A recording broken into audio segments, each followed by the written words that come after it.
There's a Gemara that tells us in Masechet Yevamot that there was a boy from Bavel, from Iraq, and he married a young girl from Eretz Israel.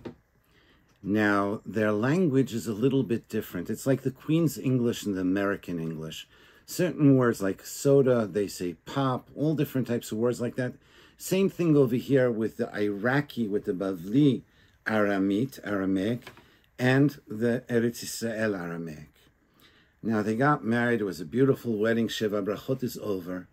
Now, the husband is going to go to work, and the wife tells him, honey, what do you want for dinner? He tells her, I want a pair of some lentils. She says, that's a great idea. So she's working really hard on the dinner, and he's at work. He's coming back. He comes home after learning, after praying, comes home, he's sitting by the table. The table is all set up with candles, romantic dinner. Out she comes, like with the French chefs, with a cover on top of the plate, and she puts it in front of her husband, takes off the cover, and he sees in front of him 2 lentils looking at him. Looks at his wife, looks at the plate. This girl, something's wrong with her.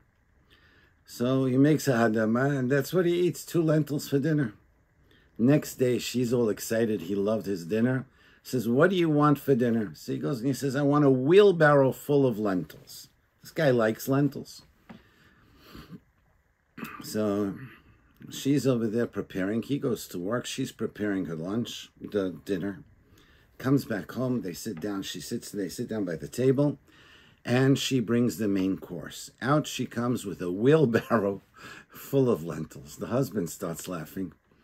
And he tells her, she says, can you please bring me tre botzina? Botzina in Aramit, in the Aramaic of Bavel, means watermelon. And in the Aramaic of Eretz Israel, it means candles. Like we see in this week's parasha. So she goes and she tells her, she says, okay, not a problem. She comes back and she brings 2 candlesticks. This guy says, what's wrong with her? She doesn't understand. I want watermelon. How do you eat candlesticks? So he tells her, go break it abe bava. Go break it by the doorway. Like we have by Baba Kama, Baba Mitzia, Baba Batra. The first gate, the second gate, the third gate. So she doesn't understand what bava is, because bava is a different word by them. It's a whole different, what is it? So she's thinking and thinking. She says, oh, I know one rabbi, one person is called Bava. And who is that Bava? Bava ben Buta, who was Rosh Galut Israel. He was really a great Talmid Chacham, Rosh Kol Bnei Agola. Everybody went to him for she'elot. So she comes to the Beit HaKnesset, to come to the Beis HaMedrash. She's waiting until he walks out. He walks out of the Beit HaMidrash. What does she do? She takes the 2 candlesticks and she breaks it on top of the rabbi's head. The students were about to grab her, but Bava ben Buta goes and tells her, young lady, why did you do that? So she says, well, my husband told me to break it up bevava, and you're the only bava that I know. The rabbi smiles and gives her a bracha that she's going to have 2 children that are going to be as great as him. Question is, because she did a foolish thing to break something on the rabbi's head, to go and she didn't understand the concept of language between her and her husband, she deserves 2 great children that are going to be like Bava ben Buta, like the great rabbi.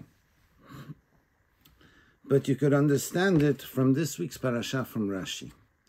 Rashi goes and tells us, Lahadlik ner tamid. The first pasuk. You should take oil to what? To go and light ner tamid, that you should have always, that it should be lit. So Rashi tells us, what does ner tamid mean? Madlik, he lights it ad sheteheh shalevet ola me'eleh. A person, when a Kohen comes to light the menorah, he's not supposed to just put his hand over there, light it, and just let it light by itself.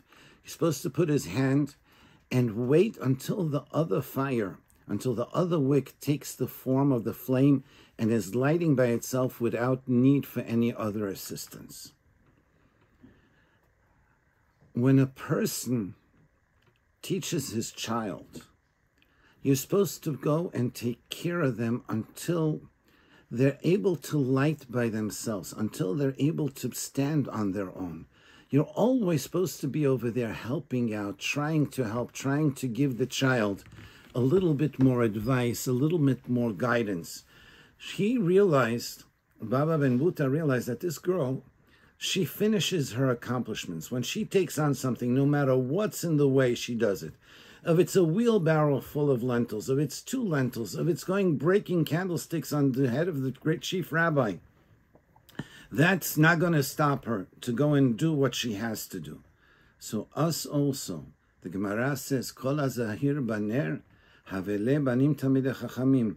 Whoever watches over the candles, he's going to have tamidei chachamim. We understand that Gemara through this story and through this Rashi. Be'ezrat Hashem, we should have it easy to be able to bring up our children. We should always finish our accomplishments that we want to do. And Be'ezrat Hashem, we should have a beautiful Shabbat, Shabbat Shalom.